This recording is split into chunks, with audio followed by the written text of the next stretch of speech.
આપણા 4 વેદ, 100 શાસ્ત્રો, 100 ઉપનિષદ, રામાયણ, ગીતા, 18,000 શ્લોકનું શ્રીમદ ભાગવત.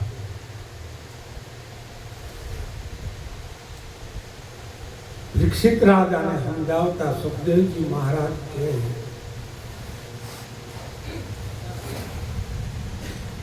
આ જીવ છે ઈશ્વરનો અંશ છે. કોઈ એવું શાસ્ત્ર નથી, કોઈ વેદાંત લ્યો, સાંખ્ય લ્યો, યોગ લ્યો, ભક્તિ યોગ લ્યો, તમે જે લ્યો તે, પણ આ જીવાત્મા છે એ આત્મા છે. પણ ફરક શું કે પોતે હાર બની ગયો છે હોનો, પોતે વીટી બની ગયો છે. જો એટલું મટી જાય કે હું ખરેખર હોનું છું તો પોતે. અને રામાયણની અંદર ભગવાન રામચંદ્ર સબરીજીને સમજાવે છે કે આત્મજ્ઞાન પામ્યા પહેલાના પગથિયા 9 છે. જ્યાં સુધી આત્મા ન સમજાય ત્યાં સુધી હું માણસને કરું. સમજે એ સમજે, ન સમજે એ ભજનમાં માથા હલાવે.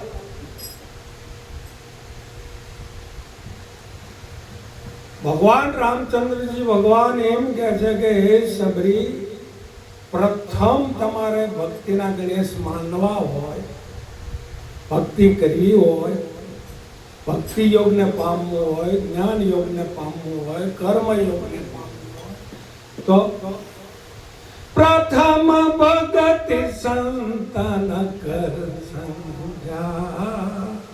પહેલો સંતનો સંગ કરો. જીવનની માલપા શ્રી ગણેશા કે જીવનમાં ભક્તિના સંસ્કાર શીખવા માટે જીવ પ્રવેશ કરે એ પહેલા એને કોઈ સંતનો, કોઈ સાધુ, હા સાધુ એટલે ભગવાન લુગડા નહીં. કબીર સાહેબે એમ કીધું છે, સાધુ સાધુ ઓર સિદ્ધ ઇતના અંતરા. સાધુમાં અને સંતમાં અંતરો કેટલો, એમાં ફેર કેટલો. साधु संत और इतना अंतरा जैसे बबूल और आम. आंबाનું ઝાડ અને બાવળના ઝાડ જેટલો ફરક. સીધ જો ખીજે તો તમને શ્રાપ આપી આપે. આ નાગબાઈ જો મગજ ગયો હોય તો કહી શકે જા ઘરે ઘરે માખણ ઉઘરાવજે. પણ નરસિંહ મહેતા એમ ન કરે. નરસિંહ મહેતા સાધુ આય નાગબાઈ સીધ. સાધુ કોને કહેવાય? સાધુ સરિત શુભ સરિત કપાસુ નિરસ બિરસ ગુણમય ફલદા. તુલસીદાસજી મહારાજે વિચાર કર્યો સાધુને મારે કોઈની ઉપમા આપી. જેવા તેવા ઉપમા આપણે આપી દઈએ છીએ પ્રવચનમાં કે આ પરમહંસ છે, આ પરમ ગતિ છે, આ પરમાચાર્ય છે, આ આચાર્ય છે. તુલસીદાસજી મહારાજે વિચાર કર્યો કે મારે સાધુને ઉપમા આપી છે તો કઈ આપો? સાધુ 18 કરોડ વનસ્પતિ ઉપર નજર ફેરવી તુલસીદાસજી. ડમરો, ગુલાબ, વરિયાળી, ઘણી વનસ્પતિ જોઈ કે ના. પછી કપા યાદ આવ્યો. શું આવ્યું? કે સાધુ શરીર કેવું હોય? સાધુ શરીર શુદ્ધ કપાસ, કપાસના જેવું જેનું જીવન હોય. બહાર અંદર માલપા વિશાળ મન હોય. એમાં નીરસ હોય, રસ ન હોય, વિકાર ન હોય. અને એવા એનામાં ગુણ હોય. સહી દુઃખ ખાંટમાં થેલીમાં ખૂંદાય, ગાડીમાં બંધાય, ઘરમાં ખૂંદાય, પાણી માથે પાણી રેડાય, પછી પાછો ગાડી વાળો ખૂંદે, ગાડી બાંધે, જીનમાં જાય, પીલાય, તો એ બીજાના છિદ્ર ઢાંકે. આને સાધુ કહે. સહી દુઃખ, આહા, સહી દુઃખ પર છિદ્ર દુરાવા, વંદનીય જગ જસ ગાવા. આખી દુનિયામાં એ વંદનીય બને. આખી દુનિયાને એની સમાધિ હોય, એનું દેવળ હોય, એનો ફોટો હોય, ત્યાં એને જોવે ને ત્યાં પોતાની ગરદન નીમી જાય. આ સાધુ. ખની ખૂંદે માતા પૃથ્વી, વાઢી જાય વનરાય, કઠણ શબ્દ મારા સંત ખમે, નીર તો સાયરમાં સમાય. જેટલું પાણી પડે એ બધું દરિયામાં. કઠણ શબ્દ કોણ ખમે? ખાડાના હાર કોણ ખમે? બોલો. ગાનો છે, ગેલો છે, બાવો છે, કોળી ભેળો ફરે છે, કોળી ભેળો ખાય છે, બધું આવે. ભક્તિ ભક્તિ વસ્તુ છે. તો આ જીવાત્મા છે એ પોતે આત્મા છે. અને કબીર સાહેબે કીધું છે કે સાહેબ તોરી સાહેબી શબ ઘટ में રે સમાય, મહેંદી કેરે પાન में જુમ લાલી રહી સુપાય. મહેંદીનું ઝાડ છે ને બધું લીલું દેખાય, પણ માનપા લાલી દેખાતી. એમ આ શરીરમાં હાડકા, લોહી, નસ બધું હાથ ધાતુ. અને પોટા પડાવો તો કોઈ એમ નહીં કહે કે અહીંયા ભગવાન બેઠો છે. હૃદય છે એ પણ એક સાંભળાનું જ છે. ગંજીપતાના ઉદરા જેવું હૃદય છે, જ્યાં હુમલા ઉત્પન્ન થાય છે ટેન્શન. એ પણ એટલું છે. આમાં ક્યાં ભગવાન છે? કઈ રીતે આમાં ભગવાન છે? સર્જનો, ડોક્ટરો સર્જરી કરાવો, ક્યાંય ભગવાનનો પડછાયો દેખાય? અને ઈના વાતે પડ્યો છે. ઈને ભગવાન કબીર એમ કહે છે કે 5-25 ના ઝઘડામાં મારો હીરો ખવાનો. આ 5-25 નો ઝઘડો છે. એક ભાઈ મને કહેતા હાજર કે એ ઝઘડો કયો? 5 તત્વ, આકાશ, પવન, તેજ, પાણી ને પૃથ્વી. કે હા 10 ઇન્દ્રિય. કે હા 15 થયા. પંચ પ્રાણ છે. ઉપસર્પણ, સરપંચ નહીં. કોઈ ઓગળાવું આવે, કોઈ મટકું આવે, કોઈ આળા આવે, કોઈ પડખા ફરકે. આવા એક સ્વાભાવિક કર્મ આ દેહમાં થતા હોય. 20 મન, બુદ્ધિ, અહંકાર ને ચિત્ત. 24 અને 25મો આ જીવ છે. 25મો જીવ છે. કારણ કે આમાં ભગવાન ક્યાં આવ્યા? કે જીવ એ જ ભગવાન. કઈ રીતે? મેં કીધું આ પારો છે, એ પારા પણ મટી જાય, લાકડા પણ સમજી જાય, એટલે એ પરમાત્મા.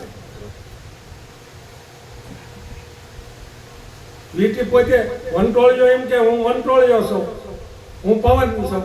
પણ ધૂળ પડતી મેલે અને પવનમાં પવન મળી જાય એટલે એ પરમાત્મા. ન કાંટિયા સડ્યો એટલે એ વંટોળિયો. જોવે બધા કપાવી થાય.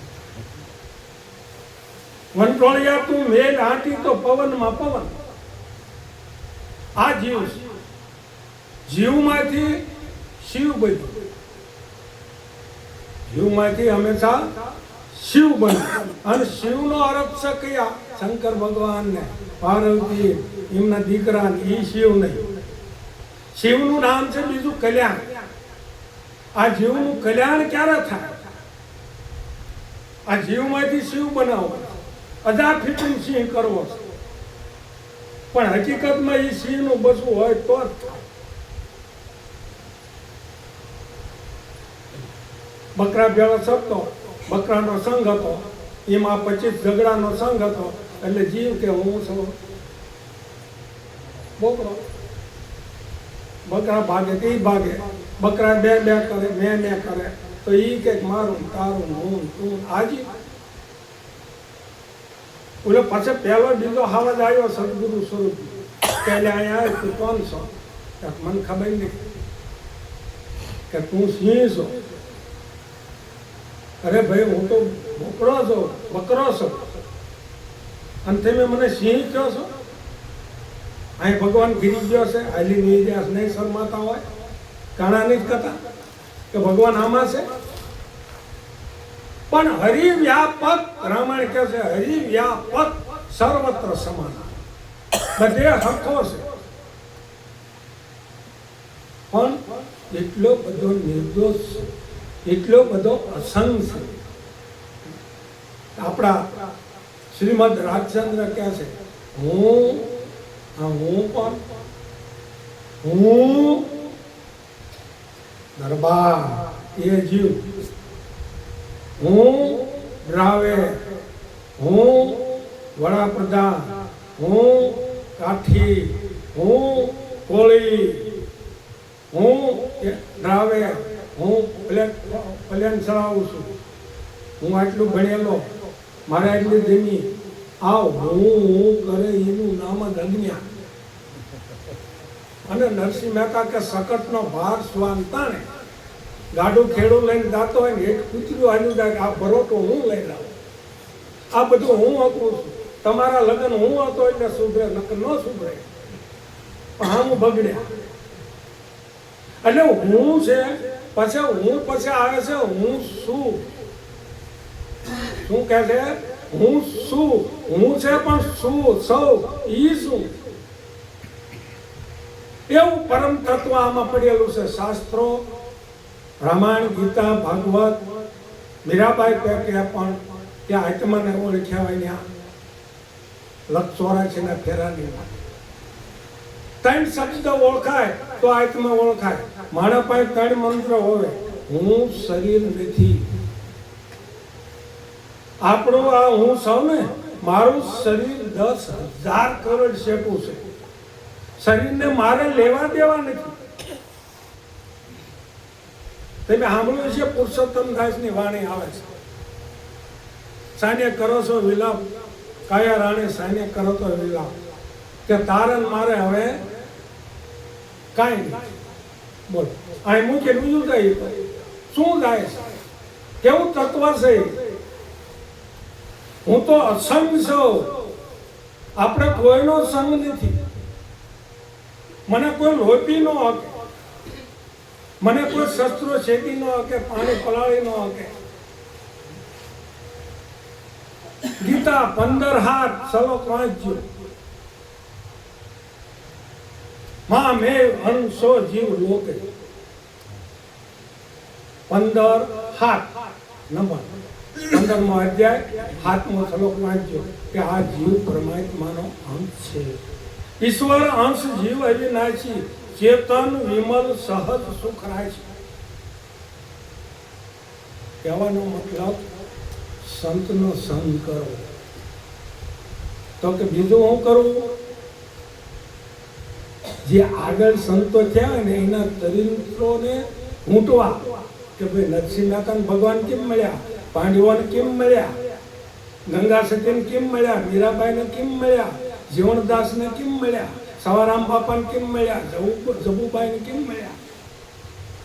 આ એમને કઈ રીતે રવિ સાહેબ, જીમ સાહેબ, કોઈ પણ વિશ્વનો સંત લ્યો, એને પરમાત્મા કેમ મળ્યા તો એનું આખ્યાન સાંભળવું. નિરલભાઈને કેમ મળ્યા, કુંભારાણાને કેમ મળ્યા, એના ચરિત્રો વાંચી અને આપણા જીવનમાં ચારિત્ર આપણું દઢ કરવું અને ભગવાનના ગુણ ગાય. ત્રીજા ગુરુ ધારણ કરવા, સંતનો સંગ કરવો. પછી તમને યોગ લાગીને સંતને નક્કી કરી લેવા કે આ મારું સબસ્ટેશન બનાવવું, આ ગાડી ભાવનગર જાય ને ત્યાં મારો ડબ્બો દોડી દેવો છે અને આ ડબ્બો મને ભાવનગર લઈ જશે. એમ કોઈ સંત જેમાં એક ફેરું તમે એના શરણે પડ્યા ને એટલે કોઈ એનામાં અવિશ્વાસ ન આવવાનો હોય, એના 1000 માણસ એમ કહે ને કે આ પોસો ભગત આવા છે, તોય માનવા મન તૈયાર ન થાય, એ તો મારો ભગવાન છે. તો જ્ઞાન દઢ બને. જ્ઞાન કઠિન ગાડા ભર્યા, અંતરનો ન મટ્યો વિખવાર. કબીર કે કણસા કંદોઈના કોઈ દી પાયમાં નહીં. ભલે પેંડ આમ ટાઈમ તો ફરે, પણ કોઈ દી ક્યાંક મને આવો હવાદ આવે છે એમ. આમાં શું છે? આમાં વિખવાદ છે, કામ છે, ક્રોધ છે, લોભ છે, મોહ છે, માયા છે, હું છે, મારું છે, તારું છે, આ આવો છે. હમણાં ભાઈએ ગાયું, અમને અમારી કાયા તનો નહીં વિશ્વાસ, પારકારે અવગુણ દિલડા માનવાની. પારકા અવગુણ તો આપણે ગલીના માણસો એની નિંદા કરવી, આપણા ગામની કરવી, તાલુકાની કરવી, એમ કરતા કરતા હારો આવે. અહીં કઈ યુદ્ધ થાય છે, આમ થાય છે, ફલામાં. આખા વિશ્વમાં ફરો, એ કચરો તમારા મગજમાં ફરે, એ તમને આગળ નહીં જવા. બીજો ગમે શું કરે છે તમારે હું. એટલે જેઠીરામ કહે છે અમને કાયા તણો નહીં વિશ્વાસ, પારકા અવગુણ દિલરામ નો લાગ્યું. અવગુણ તો રવાના. ભગવાને જગત બનાવ્યું ને ત્યારે અવગુણનો ગુણનો ગારો લઈને જ જગત બનાવ્યું. લોભિયા રવાના, ક્રોધિયા રવાના, કામી રવાના, ખૂની રવાના, બધું રવાનું, પેલું જ રવાનું. ઘઉં હશે ને તો કુંવર હારે હોય, ડુંડી હારે હોય, પણ જ્યારે હલરમાં ચોખા આવે ને ત્યારે કહેવાય હાય હાય કે હવે કોનું કુંવર કોનું, ડુંડિયું કોની, હરાવલા કોના. એમ આખું જગત ભગવાનનું છે. તુલસીદાસને પૂછ્યું બાપજી જગત તમને કેવું દેખાય? ત્યાં કે સિયારામ મય શબ્દ ગાની કરવું પ્રણામ દોરી દુપાની. હવે આમાં કેટલા આવી ગયા છે? રાવણ આવ્યો, રામ આવ્યો, દુર્યોધન આવ્યો, શિશુપાલ આવ્યો, ભૈરવો આવ્યો, રામાપીર આવ્યા. આ ગુણ અવગુણમાં બધા આવી. એટલે પહેલો એ નિયમ છે કે પારકા અવગુણ દિલડામાં ન લો. અને આપણા સુધરી જાય તો સારું જ કહેવાય ને. પૂર્વના પુણ્ય હોય. ગીતામાં ભગવાન 15મા અધ્યાય બહુ જન્મ અંતે ઘણું પુણ્ય કમાઈને આવ્યો હોય, ઘણો સત્સંગ કરીને આવ્યો હોય, ઘણા સાધુ સેવીને આવ્યો હોય, અને પૂર્વમાં લાઈન જન્મ હોય ને એ બને ગયો. અને આપણે પછી અહીંયા ગણીએ જ માંગ્યા. એટલે એમ કરી ભગવાનનું ભજન મેળવું નહીં, કોઈ હરેરવું નહીં, કળજુ કાલે છે એવું કોઈ માનવું નહીં. સંતોનામાં સંતો શું સ્વામિનારાયણ ભગવાનને બ્રહ્માનંદે પૂછ્યું કે કોઈ માણસ ભણ્યો ન હોય, ધણ્યો ન હોય, જ્ઞાન આવડતું ન હોય, ભજન આવડતું ન હોય, તો એને શું કરવું? કારણ કે હે બ્રહ્માનંદ સ્વામી, 6 મહિનામાં વાડીએ ભઠ્ઠો હોય, ભઠ્ઠો ખોલશે આવે, એથી સેટો જાય એટલે શું થાય? માણસ ટાઈટ હોય ન હોય તો એવો માણસ ભલે હોય, પણ જો સંત પાસે પડ્યો રહે, સંતની સેવામાં પડ્યો રહે, સંતનો થઈને પડ્યો રહે, તો એને કોઈ સંસારની ભ્રાંતિ ન રહે. સાધુનો થઈને રહે, કોઈનો થઈ જાય, અને કોઈના નહીં થઈ કેટલા કંદરા શિવમાં. હમણાં એમ આવ્યા તો કેટલે હતા, એ કોઈના નથી. શું નાગર કે જો તો મોટા ઢોર, અમારા ગેંગ જોવો તો બધા કોઈના નથી, એટલે કંદરા છે. અને એમ કોઈના બની જાઓ, સંતના બનો, સાધુના બનો, ગુરુના બનો, આવી રીતે બની જાઓ. આવી વાતો ઘણી કરશું આ ભજન વાળા બધા. હાલો એક ભજન બોલ.